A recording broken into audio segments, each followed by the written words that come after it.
Hello everyone, welcome to BPSC mentor. आज के इस वीडियो में हम लोग घटना चक्र पूर्वावलोकन के अंतर्गत जीव विज्ञान के प्रीवियस ईयर के क्वेश्चंस को डिस्कस करेंगे।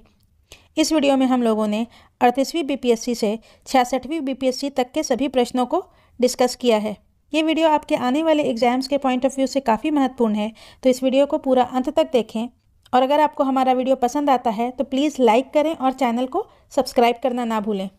हमारे चैनल पर घटना चक्र पूर्वावलोकन के साथ साथ इडोटेरिया और परफेक्शन आईएएस के टेस्ट सीरीज का भी वीडियोस अपलोड हो रहा है, जिसका लिंक डिस्क्रिप्शन में दिया हुआ है। तो आइए शुरू करते हैं आज के पहले प्रश्न से। पहला प्रश्न है, पुस्तक द ओरिजिन ऑफ स्पीसीज किसने लिखी? तो इसका सही उत्तर होगा option D, Darwin. The origin of species पुस्तक डार्विन द्वारा लिखी गई थी। चार्ल्स डार्विन इंग्लैंड के जैव विकासविद थे, जिन्होंने विकासवाद का सिद्धांत दिया, जिसको डार्विनवाद या प्राकृतिक वरणवाद, थ्योरी ऑफ नेचुरल सिलेक्शन कहते हैं। इसी वजह से चार्ल्स डार्विन को विकासवाद का जनक या जैव विकास का जनक के नाम से जाना जाता है। अगला प्रश्न है, मानव तंत्र में इंसुलिन किसका चयापचय मेटाबॉलिज्म नियंत्रित करता है? तो इसका सही उत्तर होगा ऑप्शन बी, कार्बोहाइड्रेट का। इंसुलिन अग्नाशय से अंतःरिसावी होता है, जो ग्लूकोज समस्थापन के नियमन में मुख्य भूमिका निभाता है। इंसुलिन एक हार्मोन है और इंसुलिन का मुख्य लक्ष्य कोशिकाओं में ग्लूकोज से ग्लाइकोजन बनाने की प्रक्रिया को प्रेरित करता है। ग्लूकोज कार्बोहाइड्रेट का एक स्वरूप होता है। अगला प्रश्न है, निम्नलिखित में से एंटीबायोटिक है? तो इसका सही उत्तर होगा ऑप्शन ई, उपरोक्त में से एक से अधिक। पेनिसिलिन और सल्फाडाइजिन एंटीबायोटिक है, जिसका उपयोग बैक्टीरिया जनित रोगों के उपचार के लिए किया जाता है। और एस्पिरिन एक दर्द निवारक है। अगला प्रश्न है, निम्नलिखित में से कौन सा मुख्यतः कार्बोहाइड्रेट है? तो इसका सही उत्तर होगा ऑप्शन सी, चावल। चावल कार्बोहाइड्रेट का मुख्य स्रोत है। 100 ग्राम पके हुए चावल में लगभग 25.5 ग्राम कार्बोहाइड्रेट की मात्रा होती है। वास्तव में चावल में 90% कैलोरी कार्बोहाइड्रेट से आती है। अगला प्रश्न है, कीट संवर्धन क्या है? तो इसका सही उत्तर होगा ऑप्शन ए, कीटों की वृद्धि करने का विज्ञान। कीट संवर्धन कीटों जैसे केचुआ की वृद्धि करने का विज्ञान है। केचुआ को कृषकों का मित्र एवं भूमि की आद कहा जाता है। केचुआ खाद या वर्मी कंपोस्ट पोषक पदार्थ से भरपूर एक उत्तम जैव उर्वरक है। अगला प्रश्न है, जेनेटिक्स निम्न में से किसका अध्ययन है? तो इसका सही उत्तर होगा ऑप्शन डी, अनुवांशिकता और विचरण का। जेनेटिक्स जीव विज्ञान की वह शाखा है जिसके अंतर्गत जीवधारियों में जीनों, अनुवांशिकता और विचरण का अध्ययन किया जाता है। अगला प्रश्न है, निम्न में से कौन सा एक सच्चा फल नहीं है?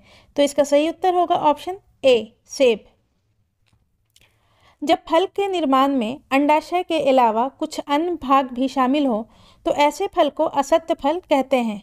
उदाहरण के लिए सेब, काजू, नाशपाती इत्यादि। अगला प्रश्न है, लौंग पौधे के निम्नलिखित में से किस भाग से प्राप्त होता है? तो इसका सही उत्तर होगा ऑप्शन डी, शुष्क पुष्पकली। लौंग यूजेनिया कैरियोफाइलेटा नामक मध्यम कद वाले सदाबहार वृक्ष की सूखी हुई पुष्पकलिका है।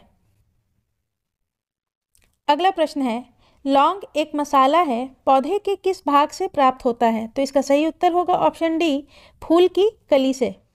लौंग एक बंद कलियां है जिसका उपयोग भोज्य पदार्थ, दांतों के दर्द के निवारण इत्यादि में किया जाता है। लौंग का वानस्पतिक नाम सीजीजियम एरोमेटिकम है, जो कि मिर्टेसी फैमिली के अंतर्गत आता है। अगला प्रश्न है, अदरक तना है, जड़ नहीं, क्योंकि? तो इसका सही उत्तर होगा ऑप्शन बी, इसमें नोड और इंटरनोड होते हैं। नोड्स एवं इंटरनोड का उपस्थित होना तने का विशेष लक्षण होता है। चूंकि अदरक में ये संरचनाएं पाई जाती हैं, अतः अदरक एक तना है, जड़ नहीं। अगला प्रश्न है, पादप कली है, तो इसका सही उत्तर हो जाएगा ऑप्शन ए, एक भ्रूणीय टहनी। वनस्पति विज्ञान में किसी अविकसित पर्रोह को कली या कलिका कहते हैं। यह किसी पत्ती के कक्ष या तने के अंतिम छोर पर उत्पन्न होती है। अगला प्रश्न है, पौधे जो नमक युक्त मिट्टी में उगते हैं को कहते हैं? तो इसका सही उत्तर होगा ऑप्शन सी, हेलोफाइट। हेलोफाइट उन पादपों को कहते हैं जो उच्च लवण युक्त जल में पैदा होते हैं, जैसे कि मैंग्रोव वृक्ष। जीरोफाइट ऐसे पौधे को कहते हैं जो कि कम पानी में भी जीवित रहता है, जैसे कि रेगिस्तान या बर्फ में वो जीवित रह सकता है। इसका एग्जाम्पल कैक्टस है, एलोवेरा है। हाइड्रोफाइट ऐसे पौधे होते हैं जो कि जलीय वातावरण में रहने के लिए अनुकूलित होते हैं, जैसे कि कमल। सिक्युलेंट पौधे ऐसे पौधे होते हैं जिसका साधारण भाग अधिक मोटा या मांस वाला होता है। यह अक्सर शुष्क या रेगिस्तानी क्षेत्र में पानी रखने के लिए देखा जाता है। अगला प्रश्न है, इलेक्ट्रोइंसेफेलोग्राम EEG निम्न में से किसकी निगरानी के लिए उपयोग होता है? तो इसका सही उत्तर होगा ऑप्शन डी, मस्तिष्क। EEG मस्तिष्क के विद्युतीय गतिविधि को मापने वाला यंत्र है। ECG हृदय के गति को मापने वाला यंत्र है। इलेक्ट्रोकार्डियोग्राम। अगला प्रश्न है, मांसपेशियों में दर्द के उपचार में उपयोग किया जाने वाला विकिरण है? तो इसका सही उत्तर होगा ऑप्शन ए, इंफ्रारेड। इंफ्रारेड या अवरक्त विकिरण का उपयोग मांसपेशियों में दर्द के उपचार में किया जाता है। इंफ्रारेड लैंप एक विद्युत उपकरण है जिससे इंफ्रारेड विकिरण उत्सर्जित होता है और इंफ्रारेड लाइट का वेवलेंथ है 800 नैनोमीटर से 1 मिलीमीटर। अगला प्रश्न है, जीवों में अत्यधिक विविधता का कारण है? तो इसका सही उत्तर होगा ऑप्शन सी, उत्परिवर्तन, मतलब कि म्यूटेशन। आधुनिक डार्विनवादियों के अनुसार जीनों में साधारण परिवर्तनों के उपरांत नए जीव बनते हैं जिससे उनमें विभिन्नताएं बढ़ जाती हैं। इन परिवर्तनों को उत्परिवर्तन कहते हैं। यह परिवर्तन स्पष्टतः वंशागत होते हैं तथा पीढ़ियों में वरण द्वारा नई जातियों की उत्पत्ति होती है। अगला प्रश्न है, मेंडल के आनुवंशिकता का सिद्धांत किस पर आधारित है? तो इसका सही उत्तर होगा ऑप्शन सी, लैंगिक जनन पर। मेंडल के आनुवंशिकता का सिद्धांत लैंगिक जनन पर आधारित है। अगला प्रश्न है, DNA की खोज किसने की? तो इसका सही उत्तर होगा ऑप्शन ई, उपरोक्त में से कोई नहीं। DNA की खोज सर्वप्रथम 1869 में स्विस रसायन शास्त्री फ्रेडरिक मिशर ने की थी। फ्रेडरिक ने DNA को न्यूक्लियन कहा था और उसके बाद 1953 में जेम्स वाटसन एवं फ्रांसिस क्रिक ने DNA का कुंडलीकार विन्यास प्रस्तुत किया था। अगला प्रश्न है, जीव कोशिकाओं में आनुवांशिक लक्षणों के नियंत्रण में निम्नलिखित में से कौन सा उत्तरदायी है? तो इसका सही उत्तर होगा ऑप्शन डी, DNA। जीव कोशिकाओं में आनुवांशिक लक्षणों के नियंत्रण में DNA उत्तरदायी है और DNA का फुल फॉर्म होता है डीऑक्सी राइबोन्यूक्लिक एसिड। अगला प्रश्न है, यकृत एवं मांसपेशियों में ऊर्जा जमा होती है?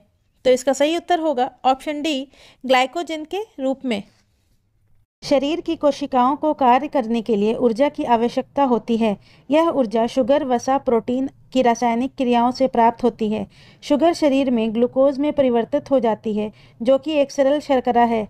यह अवशोषित होकर रक्त से विभिन्न अंगों ऊतकों में पहुंच जाती है। यकृत मांसपेशियों में मुख्यतः ग्लाइकोजन के रूप में ऊर्जा जमा होती है। अगला प्रश्न है, मानव शरीर में होता है? तो इसका सही उत्तर होगा ऑप्शन ए, लगभग 70% पानी। मानव शरीर का अधिकतम भाग जल से बना होता है। मानव शरीर में जल की मात्रा लगभग 2/3 70% तक पाई जाती है। अगला प्रश्न है, विटामिन जो रक्त के थक्के बनने में प्रभावी होता है तो इसका सही उत्तर होगा ऑप्शन डी, विटामिन के। विटामिन के की कमी से शरीर में खून का थक्का धीरे बनने की बीमारी होती है। रक्त का थक्का ना बनने वाली बीमारी को हेमोफीलिया कहते हैं। अगला प्रश्न है, निम्नलिखित में से कौन सा विटामिन प्रतिस्कंदक विषों के प्रतिविष प्रतिकारक के रूप में प्रयोग किया जाता है? तो इसका सही उत्तर होगा ऑप्शन डी, विटामिन के। प्रतिस्कंदक विषों के प्रतिविष प्रतिकारक मतलब के एंटीडोट के रूप में विटामिन के का प्रयोग किया जाता है। इस विटामिन को रुधिर स्रावरोधी पदार्थ कहते हैं। विटामिन के की कमी वाले व्यक्ति को हेमोफीलिया नामक रोग होता है जिसके कारण व्यक्ति का रक्त नहीं जमता है। अगला प्रश्न है, निम्नलिखित में किस विटामिन को एग्रोकैल्सिफेरॉल कहते हैं? तो इसका सही उत्तर होगा ऑप्शन ए, विटामिन D2 को। विटामिन D2 को एग्रोकैल्सिफेरॉल, विटामिन D3 को केलोकैल्सिफेरॉल कहा जाता है। विटामिन डी की कमी वाले बच्चों को सूखा रोग या रिकेट्स हो जाता है। विटामिन B12 को साइनोकोबालामिन कहा जाता है, जिसमें कोबाल्ट पाया जाता है, और विटामिन B12 की कमी से अनीमिया होता है। विटामिन B6 को पायरिडॉक्सिन कहते हैं, और विटामिन B6 मस्तिष्क तंत्रिकाओं, त्वचा के विकास के लिए आवश्यक है। अगला प्रश्न है, मानव शरीर में विटामिन ए भंडारित होता है, तो इसका सही उत्तर होगा ऑप्शन ए, यकृत में। मानव शरीर में यकृत में विटामिन ए की काफ़ी मात्रा संचित रहती है। विटामिन ए का रासायनिक नाम रेटिनॉल होता है, और इसकी कमी से मानव को रतौंधी हो जाती है। अगला प्रश्न है, निम्नलिखित में से कौन सा युग्म सही सुमेलित नहीं है? तो इसका सही उत्तर होगा option B, tocopherol beriberi. Tocopherol vitamin E का रासायनिक नाम है, और बेरीबेरी जो है विटामिन B1 की कमी से होता है, और विटामिन B1 का रासायनिक नाम है थायमीन। बाकी सब सही सुमेलित है। अगला प्रश्न है, निम्नलिखित में से किस युग्म में सही सुमेल नहीं है? तो इसका सही उत्तर होगा ऑप्शन ई, संतरा में विटामिन सी के साथ साथ विटामिन B1 की भी थोड़ी मात्रा पाई जाती है। विटामिन डी कोड यकृत तेल, तो ये भी सही है। विटामिन ई गेहूं अंकुर तेल, तो ये भी सही है। और विटामिन के अल्फा अल्फा, तो अल्फा अल्फा जो है विटामिन के का मुख्य स्रोत है, तो ये भी सही है। तो ये चारों कथन सही हैं, तो इसका सही उत्तर होगा ऑप्शन ई, उपरोक्त में से एक से अधिक। अगला प्रश्न है, जिस विटामिन में कोबाल्ट होता है, तो उसका सही उत्तर होगा option D, vitamin B12। Vitamin B12 जिसका रासायनिक नाम साइनोकोबालामिन है, इसमें कोबाल्ट खनिज लवण पाया जाता है। विटामिन B12 वृद्धि के लिए आवश्यक है, और इसकी कमी से तंत्रिका तंत्र की कार्य की फिजियोलॉजी में भी गड़बड़ हो जाती है। विटामिन B1 का रासायनिक नाम थायमीन है।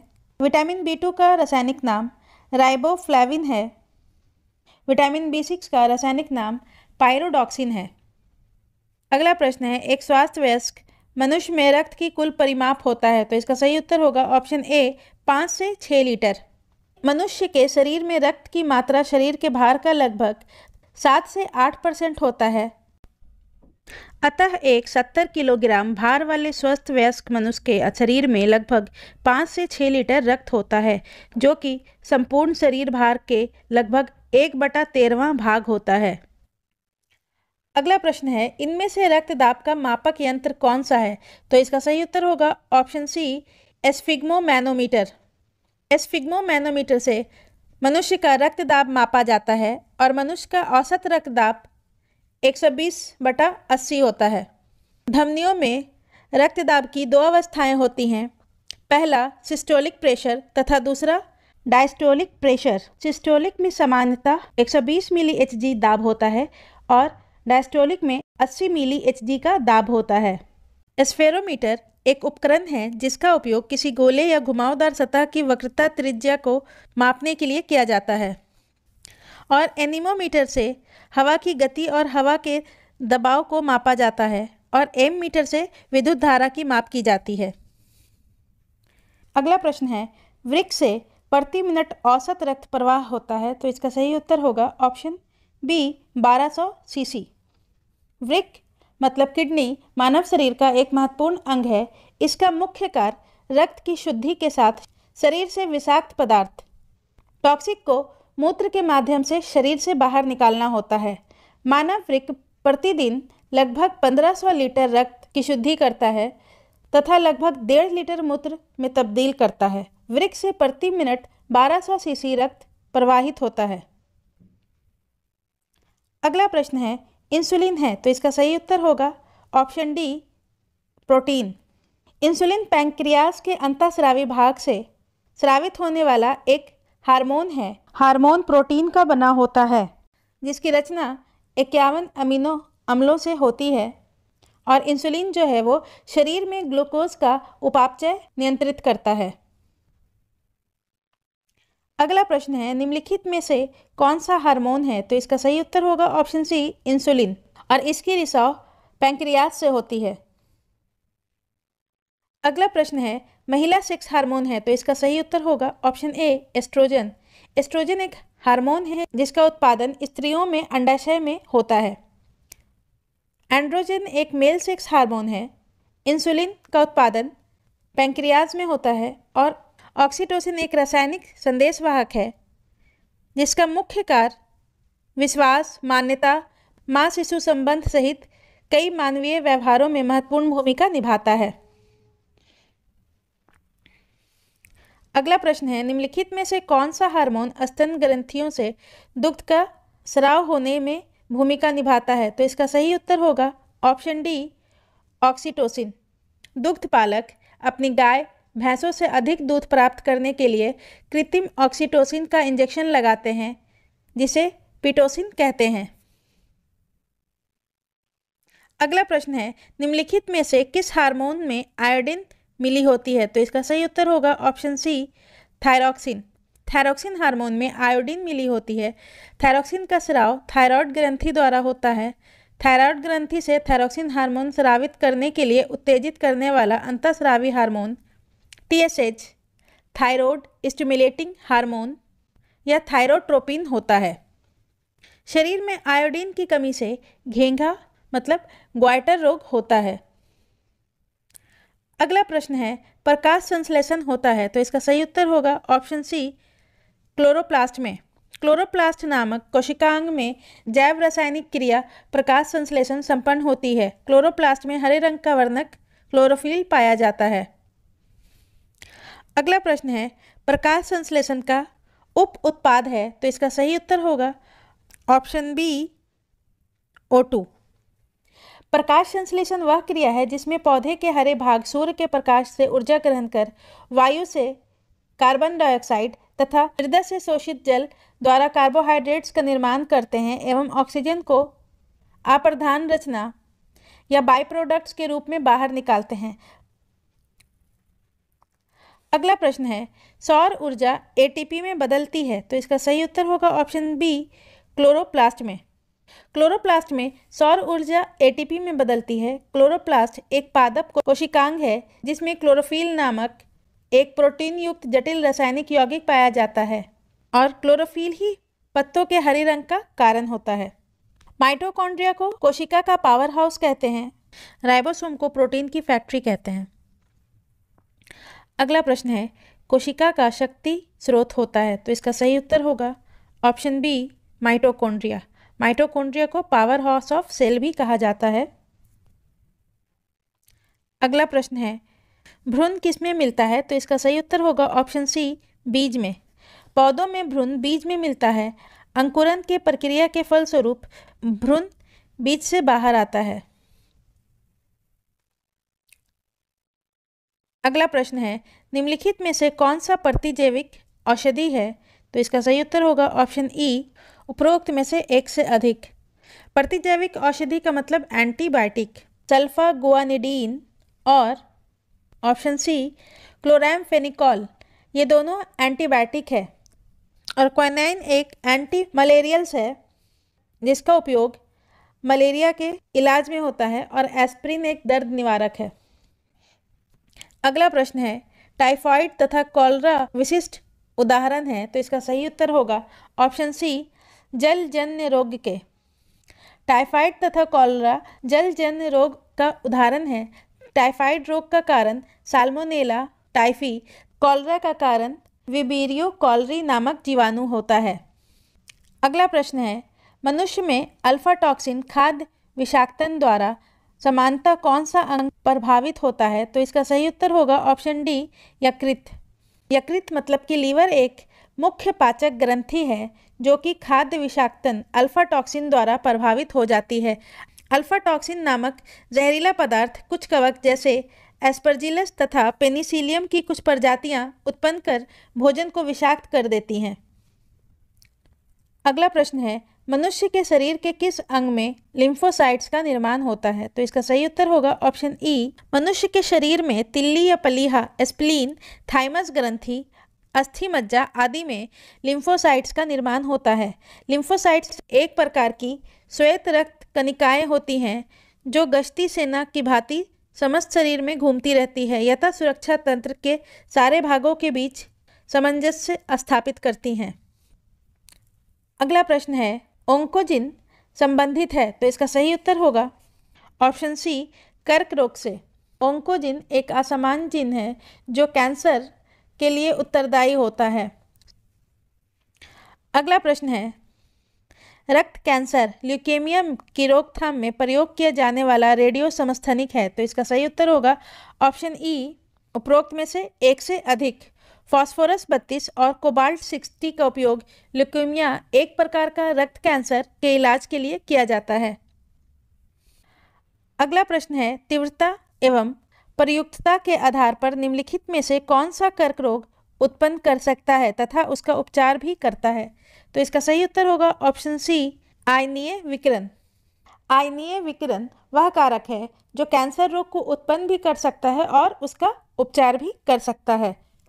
विकिरण चिकित्सा में कैंसर की कोशिकाओं और संकुचित गांठ को नष्ट करने के लिए आयनीकरण विकिरण का उपयोग किया जाता है। अनुसंधानों से स्पष्ट हो गया है कि निम्न एवं मध्यम विकिरण एक्सपोजर से कैंसर नहीं होता है, लेकिन लंबे समय तक एक विकिरण के प्रयोग से कैंसर हो सकता है। अगला प्रश्न है, सहज प्रणाली का परिवर्धन निम्नलिखित में से कौन सा है तो इसका सही उत्तर होगा ऑप्शन सी, प्रणाली की स्वपोषी क्रिया। सहज प्रणाली मुख्यतः तंत्रिका प्रणाली का एक भाग है। यह सहज प्रक्रियाओं को नियंत्रित करती है, अतः सहज प्रणाली के विकास को प्रणाली एवं स्वपोषी प्रक्रिया के रूप में परिभाषित किया जा सकता है। अगला प्रश्न है, शरीर का तापक्रम नियंत्रित करता है तो इसका सही उत्तर होगा ऑप्शन बी, हाइपोथैलेमस। मानव शरीर का तापक्रम साधारणतः 98.6 फ़ारेनहाइट होता है। मस्तिष्क का हाइपोथैलेमस भाग मानव शरीर के तापक्रम को नियंत्रित करता है। थैलेमस का मुख्य कार्य संवेदी और मोटर संकेतों को रिले करने के साथ साथ चेतना और सतर्कता का भी नियमन करता है। सेरिबेलम का मुख्य कार्य आसन, संतुलन, समन्वय और भाषण का समन्वय करना होता है। मेडुला, जिसे मेडुला ऑब्लोंगेटा भी कहा जाता है, इसका मुख्य कार्य रीढ़ की हड्डी और मस्तिष्क के उच्च भागों के बीच संकेतों को भेजना और यह हमारे दिल की धड़कन और श्वसन जैसी गतिविधियों को नियंत्रित भी करता है। अगला प्रश्न है, शरीर का तापमान नियंत्रित करता है तो इसका सही उत्तर होगा ऑप्शन सी, हाइपोथैलेमस। अगला प्रश्न है, लैंगिक जनन से आनुवांशिक विचरण कैसे होता है तो इसका सही उत्तर होगा ऑप्शन डी, उपरोक्त में से सभी। जीन में सम्मिश्रण ब्लेंडिंग से, क्रोमोसोम में बदलाव से और जीन के मिश्रण मतलब शफलिंग से। जीन के सम्मिश्रण, क्रोमोसोम में बदलाव एवं जीन के मिश्रण तीनों से ही लैंगिक जनन से आनुवांशिक विचरण होता है। अगला प्रश्न है, डीएनए को किसने अंतःपात्र में बनाया तो इसका सही उत्तर होगा ऑप्शन ए, आर्थर क्रोनबर्ग ने सर्वप्रथम डीएनए को अंतःपात्र में बनाया था। अगला प्रश्न है, पार्किंसन बीमारी के उपचार के विकास के लिए किसको नोबेल पुरस्कार दिया गया तो इसका सही उत्तर होगा ऑप्शन ए, आर्विड कार्लसन। और आर्विड कार्लसन को पार्किंसन बीमारी के उपचार के विकास के लिए सन 2000 में फिजियोलॉजी और मेडिसिन में नोबेल पुरस्कार से सम्मानित किया जा चुका है। अगला प्रश्न है, कौन सा दिन डायबिटीज दिवस के रूप में जाना जाता है तो इसका सही उत्तर होगा ऑप्शन डी, 14 नवंबर। और 2021 में डायबिटीज दिवस मतलब मधुमेह दिवस का थीम था access to diabetes care if not now when, और ये थीम 2021 से 2023 के लिए होगा। अगला प्रश्न है, सबसे छोटा जीव जो स्वयं विकास एवं प्रजनन करने में समर्थ होता है तो इसका सही उत्तर होगा ऑप्शन सी, माइकोप्लाज्मा। माइकोप्लाज्मा सबसे छोटा जीव है जो स्वयं विकास एवं प्रजनन करने में समर्थ होता है। अगला प्रश्न है, निम्नलिखित में से किसकी कोशिका में कोई एंजाइम नहीं होता है तो इसका सही उत्तर होगा ऑप्शन बी, विषाणु वायरस में। विषाणु एक कोशिकीय अतिसूक्ष्म जीव है जो केवल जीवित कोशिका में ही वंश वृद्धि कर सकता है। रासायनिक दृष्टि से प्रोटीन आवरण से घिरे न्यूक्लिक एसिड के खंड हैं। विषाणु पोषक कोशिकाओं के बाहर ना तो कोई जैव क्रिया कर सकते हैं और ना ही इनका द्विगुणन होता है। अगला प्रश्न है, बिल तथा मेलिंडा गेट्स फाउंडेशन द्वारा स्थापित भारत के लिए कार्यक्रम आह्वान किसके प्रतिरोध के लिए कार्यरत है? तो इसका सही उत्तर होगा ऑप्शन सी, HIV एड्स। भारत में HIV एड्स की रोकथाम हेतु बिल एवं मेलिंडा गेट्स फाउंडेशन द्वारा प्रायोजित पहल आह्वान की शुरुआत वर्ष 2003 में हुई थी। अगला प्रश्न है, सर्वप्रथम मानव हृदय प्रत्यारोपण हुआ था? तो इसका सही उत्तर होगा ऑप्शन सी, दक्षिण अफ्रीका में। डॉक्टर क्रिश्चियन बर्नार्ड दक्षिण अफ्रीका के एक प्रसिद्ध सर्जन थे जिन्होंने सर्वप्रथम मानव हृदय का पहला सफलतापूर्ण प्रतिस्थापन किया था। अगला प्रश्न है, जीवाणु की खोज किसने की थी? तो इसका सही उत्तर होगा ऑप्शन डी, ल्यूएनहॉक ने। एंटोनी वैन ल्यूएनहॉक को सूक्ष्म जीव विज्ञान के जनक के रूप में जाना जाता है। इन्होंने 1676 में अपने ही बनाए एकल लेंस सूक्ष्मदर्शी यंत्र से जीवाणुओं की पहचान की थी। अगला प्रश्न है, कणीय तत्व क्या है? तो इसका सही उत्तर होगा ऑप्शन बी, वायु प्रदूषक। कणीय तत्व मतलब पार्टिकुलेट मैटर को कणीय प्रदूषक भी कहा जाता है, जो वायु में उपस्थित अत्यंत सूक्ष्म कणों व तरल के सूक्ष्म बूंदों का एक जटिल मिश्रण होता है। यह वायु की गुणवत्ता को प्रभावित करने वाले कारकों में से एक प्रमुख कारक है।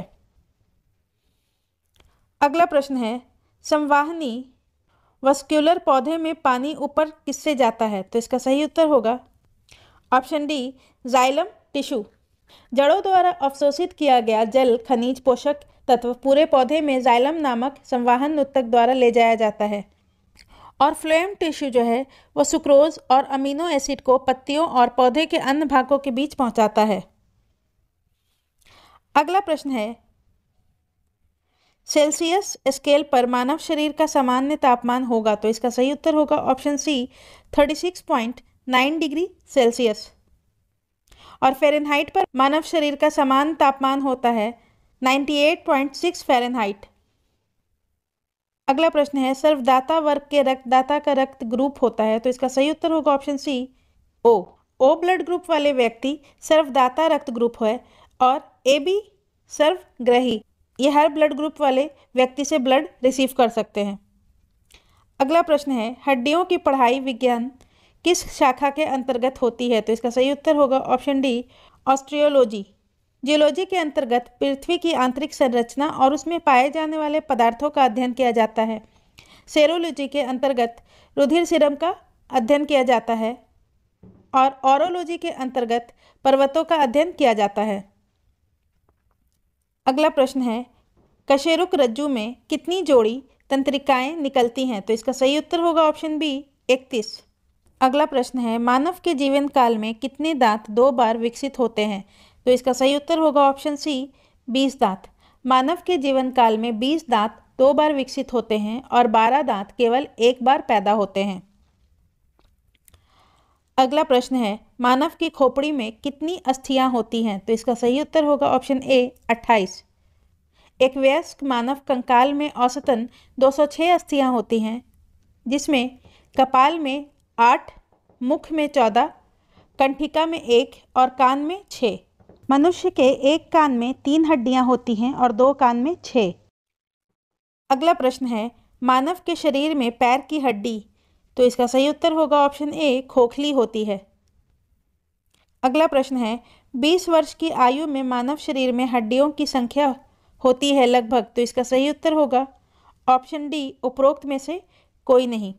20 वर्ष के मानव शरीर में हड्डियों की संख्या 206 होती है और ये मुख्यतः 2 भागों में बटी होती हैं, अक्षीय कंकाल और उपांगीय कंकाल। अगला प्रश्न है, निम्नलिखित में कौन सा मनुष्य में अवशेषी अंग नहीं है? तो इसका सही उत्तर होगा ऑप्शन सी, सामने वाले चपटे दांत। मानव शरीर का वैसा अंग जो क्रियाहीन प्रतीत होता है, इसे पूर्वज के क्रियाशील अंग के समजात दर्शाया जाता है। उदाहरण के लिए अपेंडिक्स, आँखों की निमेशक झिल्ली और कर्णपाली की कर्णाभ मांसपेशियाँ। अगला प्रश्न है, जैविक सिस्टम में रासायनिक क्रिया की प्रक्रिया को तेज करने में उत्तरदायी पदार्थ है? तो इसका सही उत्तर होगा ऑप्शन सी, एंजाइम। एंजाइम एक जैविक उत्प्रेरक है जो कि प्रोटीन है और अन्य उत्प्रेरक की तरह अभिक्रिया की गति को तेज करता है। जीवों में ज़्यादातर अभिक्रियाएं एंजाइम की उपस्थिति में होती है। उत्प्रेरक के रूप में यह अग्र या उत्क्रम मतलब कि फॉरवर्ड और रिवर्स दोनों प्रकार के कार्य करता है, इसलिए यह पदार्थ के निर्माण और संश्लेषण दोनों को उत्प्रेरित करता है। अगला प्रश्न है, विटामिन जो खट्टे फलों में पाया जाता है तथा चर्म को स्वस्थ रखने में जरूरी होता है? तो इसका सही उत्तर होगा option C, vitamin C. Vitamin C रसदार फल विशेषकर आंवला, नींबू, संतरा, नारंगी, अमरूद में पाया जाता है। यह चर्म को स्वस्थ रखने में ज़रूरी होता है। विटामिन सी का रासायनिक नाम एस्कॉर्बिक अम्ल है और विटामिन ए का रेटिनॉल, विटामिन बी का थायमीन और विटामिन डी का कैल्सीफेरॉल है। अगला प्रश्न है, दूध किसका घटिया स्रोत है? तो इसका सही उत्तर होगा ऑप्शन सी, विटामिन सी का। दूध को संपूर्ण आहार माना जाता है क्योंकि इसमें लगभग सभी अनिवार्य पोषक पाए जाते हैं, लेकिन इसमें विटामिन सी की मात्रा अत्यंत कम होती है, अतः यह विटामिन सी का घटिया स्रोत है। अगला प्रश्न है, विटामिन सी का रासायनिक नाम है? तो इसका सही उत्तर होगा ऑप्शन ए, एस्कॉर्बिक अम्ल, थायमीन विटामिन बी का। अगला प्रश्न है, इल्यूमिन प्राप्त होता है? तो इसका सही उत्तर होगा ऑप्शन बी, डहलिया के जड़ों से। इल्यूमिन एक पॉलीसैकेराइड है जो डहलिया के जड़ से पाया जाता है। अगला प्रश्न है, 80% से अधिक सेल में पाया जाने वाला पदार्थ है? तो इसका सही उत्तर होगा ऑप्शन डी, जल। जल की मात्रा कोशिका सेल में सर्वाधिक होती है और इसकी मात्रा लगभग 80% होती है। अगला प्रश्न है, वर्तमान प्रमाण के अनुसार पृथ्वी पर जीव का उद्गम 2 लाख वर्ष पूर्व हुआ। इस युग में प्रोटोजोआ, शैवाल एवं जीवाणु थे। आधुनिक खोजों से स्पष्ट हो चुका है कि प्रोटोजोआ के उद्भव का प्रारंभ 3.5 अरब वर्ष पूर्व हो चुका था और साइनोबैक्टीरिया या नीलहरित शैवाल का उद्भव 2.3 अरब वर्ष पूर्व माना जाता है। अगला प्रश्न है, निषेचन की क्रिया कहाँ पर होती है? तो इसका सही उत्तर होगा ऑप्शन बी, अंडवाहिनी में। अगला प्रश्न है, आधुनिक मनुष्य का पूर्वज है? तो इसका सही उत्तर होगा ऑप्शन बी, क्रो-मैग्नान मनुष्य। क्रो-मैग्नान आधुनिक मानव से मिलता जुलता है। यह आज के मानव के एकदम समान 6 फुट लंबा और पूरी तरह सीधा था और यह पाषाण युग में रहता था। अगला प्रश्न है, विकास का मुख्य कारक है? तो इसका सही उत्तर होगा ऑप्शन डी, प्राकृतिक वरण। अगला प्रश्न है, शैवाल और कवक के मिलने से लाइकेन बनता है, जिसे कहते हैं? तो इसका सही उत्तर होगा ऑप्शन बी, म्यूचुअलिज्म। शैवाल और कवक के मिलने से लाइकेन बनता है, जिसे म्यूचुअलिज्म कहते हैं और लाइकेन वायु प्रदूषण, विशेष रूप से सल्फर डाइऑक्साइड के संवेदनशील संकेतक के रूप में जाने जाते हैं। अगला प्रश्न है, प्रतिवर्ती क्रियाओं का नियंत्रण केंद्र कहाँ पर है? तो इसका सही उत्तर होगा ऑप्शन सी, स्पाइनल कॉर्ड में, कशेरुक रज्जु में। अगला प्रश्न है, विकास का कारण है? तो इसका सही उत्तर होगा ऑप्शन सी, पीढ़ी से पीढ़ी अनुकूलन। अगला प्रश्न है, कच्चे फलों को कृत्रिम रूप से पकाने के लिए प्रयोग में लाई जाने वाली गैस का नाम है? तो इसका सही उत्तर होगा एसिटिलीन और एथिलीन। फलों को पकाने के लिए एसिटिलीन और एथिलीन दोनों गैसों का प्रयोग किया जाता है। वर्तमान में एसिटिलीन द्वारा फल पकाने पर प्रतिबंध लगा दिया गया है। प्राकृतिक रूप से फल एथिलीन हार्मोन द्वारा पकता है और कृत्रिम रूप से फल पकाने के लिए एथिलीन गैस का प्रयोग होता है। अगला प्रश्न है, माँ पौधे की भांति पौधा मिलता है? तो इसका सही उत्तर होगा इन दोनों से। माँ पौधे की भांति पौधा बीज और तना दोनों मिलता है। अगला प्रश्न है, जल से बाहर निकाले जाने पर मछलियां मर जाती हैं क्योंकि? तो इसका सही उत्तर होगा ऑप्शन सी, वे श्वास नहीं ले पाती। हवा में लगभग 21% ऑक्सीजन है तथा पानी में भार की तुलना में 0.5 से 0.9% ऑक्सीजन है, किंतु अधिकतर मछलियां यदि पानी से बाहर निकाल दी जाएं तो ऑक्सीजन की कमी होने वाली घुटन के कारण मर जाती हैं। इसका कारण यह है कि जहां पानी में बहाव के साथ साथ गैसों का आदान प्रदान भी होता है, पतले चपटे गलफड़े एक गीले कागज की भांति कार्य करता है। पानी से बाहर निकाले जाने पर गलफड़े आपस में जुड़ जाते हैं, जिसके कारण सतही क्षेत्र कम हो जाता है। घटे हुए सतही क्षेत्र के कारण गैसों का आदान प्रदान कम हो जाता है और मछली की मृत्यु हो जाती है। अगला प्रश्न है, जहां जीव रहता है उस सटीक जगह को कहते हैं। तो इसका सही उत्तर होगा ऑप्शन ए, आवास। किसी प्रजाति विशेष के पौधे या जीवों या अन्य जीवधारियों के रहने की सटीक जगह को आवास या हैबिटेट कहते हैं। अगला प्रश्न है, मधुमक्खी कॉलोनी के सदस्य एक दूसरे को किस प्रकार पहचानते हैं। तो इसका सही उत्तर होगा ऑप्शन ए, गंध से। लगभग सभी पक्षियों में सूचनाओं के आदान प्रदान के लिए विधियां होती हैं। ये दृष्टि, आवाज, स्पर्श अपने गंध द्वारा सूचनाओं का आदान प्रदान करते हैं।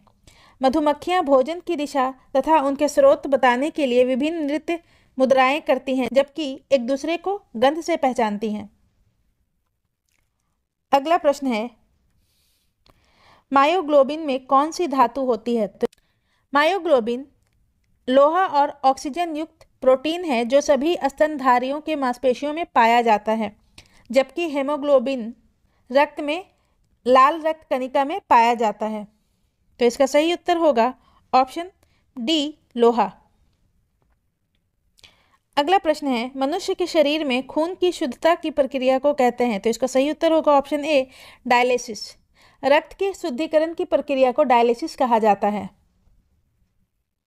अगला प्रश्न है, निम्न में से किसकी कमी से मधुमेह होता है। तो इसका सही उत्तर होगा ऑप्शन डी, इंसुलिन की कमी से मधुमेह होता है और हेमोग्लोबिन की कमी से अनीमिया होता है। अगला प्रश्न है, एड्स निम्न कारणों में से किसके द्वारा होता है। तो इसका सही उत्तर होगा ऑप्शन सी, विषाणु। एड्स एक विषाणु जनित रोग है। एड्स रोग HIV नामक विषाणु से होता है। HIV का full form human immuno deficiency virus होता है। अगला प्रश्न है, एड्स किसके कारण होता है। तो इसका सही उत्तर होगा ऑप्शन डी, विषाणु के कारण। अगला प्रश्न है, HIV द्वारा होने वाला रोग है। तो इसका सही उत्तर होगा ऑप्शन डी, एड्स। HIV का फुल फॉर्म है ह्यूमन इम्यूनो डिफिशियंसी वायरस और एड्स का फुल फॉर्म होता है एक्वायर्ड इम्यून डिफिशियंसी सिंड्रोम।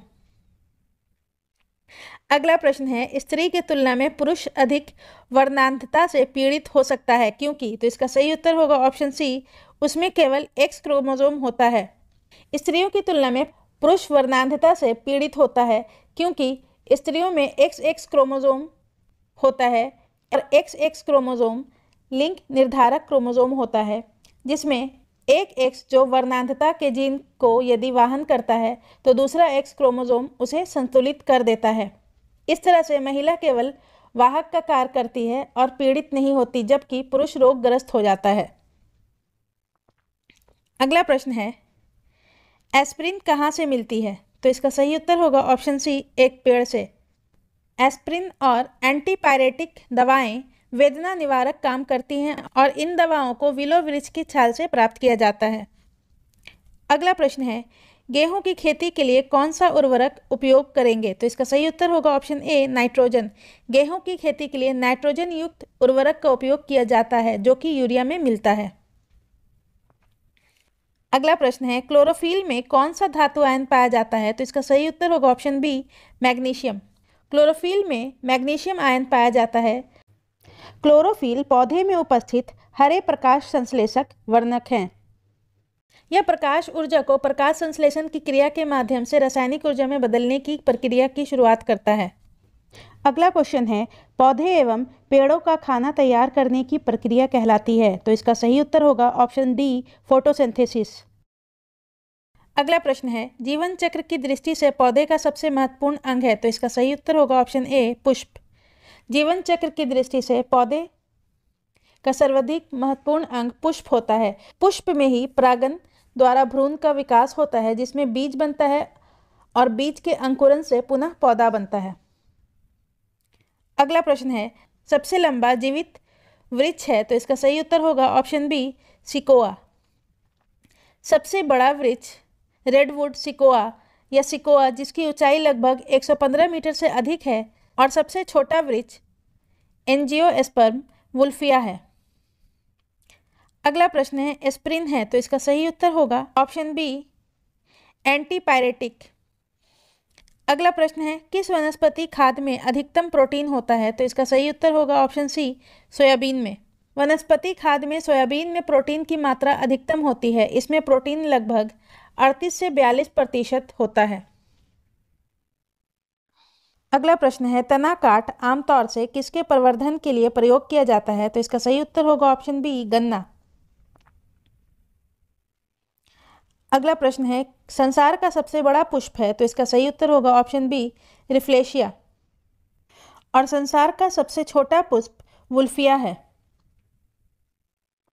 अगला प्रश्न है, हरगोविंद खुराना को किस आविष्कार के लिए सम्मानित किया गया, तो इसका सही उत्तर होगा ऑप्शन बी जीन के संश्लेषण के लिए। हरगोविंद खुराना को जीन के संश्लेषण के लिए 1968 ईस्वी में चिकित्सा के नोबेल पुरस्कार दिया गया था। इन्होंने अपनी खोज से आनुवंशिक कोड की व्याख्या की और प्रोटीन संश्लेषण में इसकी भूमिका का पता लगाया। अगला प्रश्न है, डॉक्टरों द्वारा एनेस्थीसिया के रूप में प्रयोग होने वाली हास्य गैस है, तो इसका सही उत्तर होगा ऑप्शन सी नाइट्रस ऑक्साइड। अगला प्रश्न है, आर्केयोप्टेरिक्स है, तो इसका सही उत्तर होगा ऑप्शन ए जुरासिक युग का सर्व पुरातन पक्षी। अगला प्रश्न है, डॉल्फिन वर्गीकृत किए जाते हैं, तो इसका सही उत्तर होगा ऑप्शन डी स्तनी में। डॉल्फिन एक स्तनपायी जलीय जंतु है। डॉल्फिन की अनेक उपजातियां पाई जाती हैं। इसमें गंगा डॉल्फिन भारत का राष्ट्रीय जलीय जीव है। अगला प्रश्न है, प्रतिवर्ष 5 लाख भारतीय एक रोग से मरते हैं, इसकी पहचान करें, तो इसका सही उत्तर होगा ऑप्शन डी क्षय रोग। क्षय रोग जीवाणु के कारण होता है जिसका नाम माइक्रोबैक्टीरियम ट्यूबरक्लोसिस है। क्षय रोग मनुष्य के फेफड़े को प्रभावित करता है। अगला प्रश्न है, निम्न में से सबसे मीठी चीनी है, तो इसका सही उत्तर होगा ऑप्शन ए फ्रक्टोज। सबसे मीठी चीनी फ्रक्टोज होती है। फ्रक्टोज एक प्राकृतिक मोनोसेक्राइड है जो लगभग सभी फलों, शहद और कुछ सब्जियों में पाया जाता है और इसका अणुसूत्र है C6H12O6। अगला प्रश्न है, शर्कराओं में सबसे मीठी है, तो इसका सही उत्तर होगा ऑप्शन ए फ्रक्टोज। अगला प्रश्न है, कड़वाहट के लिए मानव जीभ का संवेदनशील क्षेत्र है, तो इसका सही उत्तर होगा ऑप्शन सी पीछे का भाग। मानव जीभ का आगे का छोर मीठे, पीछे का भाग कड़वा और किनारे का भाग खट्टे तथा आगे का छोर एवं किनारे नमकीन स्वादों का अनुभव करते हैं। मटर पौधा है, तो इसका सही उत्तर होगा ऑप्शन ए शाक। अगला प्रश्न है, फलियां अत्यधिक पौष्टिक होती हैं क्योंकि उसमें प्रचुर मात्रा में होती है, तो इसका सही उत्तर होगा ऑप्शन बी प्रोटीन। अगला प्रश्न है, थायराइड ग्रंथि थायरॉक्सिन स्रावित करने के लिए उत्तेजित करने वाला अंतःस्रावी हार्मोन है, तो इसका सही उत्तर होगा option A TSH thyroid stimulating hormone, और इसका निर्माण पीयूष ग्रंथि में होता है। अगला प्रश्न है, थायराइड ग्रंथि की खराबी किसकी कमी के कारण होती है, तो इसका सही उत्तर होगा ऑप्शन सी आयोडीन। आयोडीन युक्त हार्मोन थायरॉक्सिन एक अमीनो अम्ल है। इसका स्राव थायराइड ग्रंथि द्वारा होता है। थायराइड ग्रंथि से थायरॉक्सिन हार्मोन स्रावित करने के लिए उत्तेजित करने वाला अंतःस्रावी हार्मोन TSH है। अगला प्रश्न है, जब हम बकरी या भेड़ का मांस खाते हैं तब हम, तो इसका सही उत्तर होगा ऑप्शन बी द्वितीय उपभोक्ता होते हैं। आज की वीडियो में बस इतना ही। अगर आपको हमारा वीडियो पसंद आता है तो प्लीज़ इसे लाइक करें, चैनल को सब्सक्राइब करें और शेयर ज़रूर करें। अगले वीडियो में हम लोग मध्यकालीन भारत के इतिहास को डिस्कस करेंगे जो कि BPSC एग्ज़ाम्स में पूछा गया है। धन्यवाद।